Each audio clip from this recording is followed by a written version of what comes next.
Gujarat star news.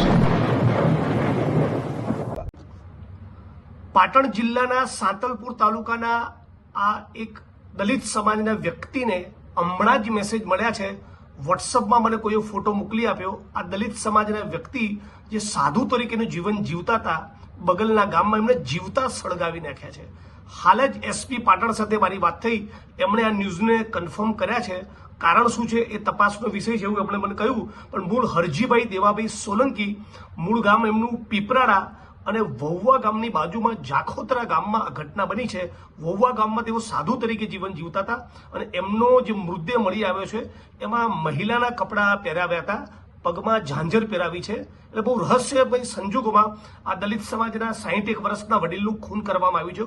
હું પાટણ અને સમગ્ર ગુજરાતના દલિત સમાજના લોકોને અપીલ કરું છું. હમણાં 2-3 દિવસ હું આઉટ ઓફ ગુજરાત છું, પણ બધા જ લોકો આ મુદ્દે એક આંદોલનનો રસ્તો અખ્તિયાર કરે. જ્યાં સુધી તમામ આરોપીની ધરપકડ ન થાય ત્યાં સુધી આ મુદ્દે આપણે લડવું જોઈએ, સંઘર્ષ કરવો જોઈએ. અમરેલીની ઘટના હમણાં તાજી જ બની છે. એના પછી વિરમગામમાં એક ઘટના બની. સુરેન્દ્રનગરમાં દલિત સમાજના એક વ્યક્તિ ઉપર હુમલો થયો અને આ 61 વર્ષના 18 વર્ષના દલિત સમાજના વ્યક્તિને જીવતા સળગાવી દેવામાં આવે. આ તમે દ્રશ્ય જોઈ શકો છો. આટલી ભયંકર ઘટનાઓ આ ગુજરાતમાં બની રહી છે. એટલે દલિત સમાજે બહુ મજબૂત તાકાત સાથે સંગઠિત બનીને રોડ ઉપર ઉતરવાની જરૂર છે. આ ભારતીય જનતા પાર્ટીના શાસનમાં દલિતોનું અપમાન કરવું, દલિતોનો સામાયિક બહિષ્કાર કરવો, એમને પોલીસ રક્ષણમાં જીવવું પડે, ભયમાં જીવવું પડે, એમના મર્ડર થઈ જાય અને જીવતા સળગાવી નાખવા સુધીની ઘટના બને, એક માણસને જીવતો ભૂંજી દેવામાં આવે, આ કેટલી ભયંકર ઘટના છે. અને પછી આ ઘટના પર ઢાંક પીછોડો કરવા માટે મહિલાના કપડાં પહેરાવી, એમના પગમાં ઝાંઝર પહેરાવીને આ લાશને રજડતી મૂકી.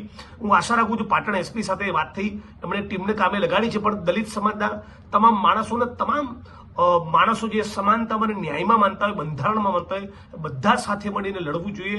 આ આધેડ વ્યક્તિના પરિવારજનોને શું ઘટના બની, કયા કારણસર બની, એનો કોઈ અંદાજ નથી. હમણાં જ મારી પર એક અજાણ્યા નંબર પરથી ફોન આવ્યો.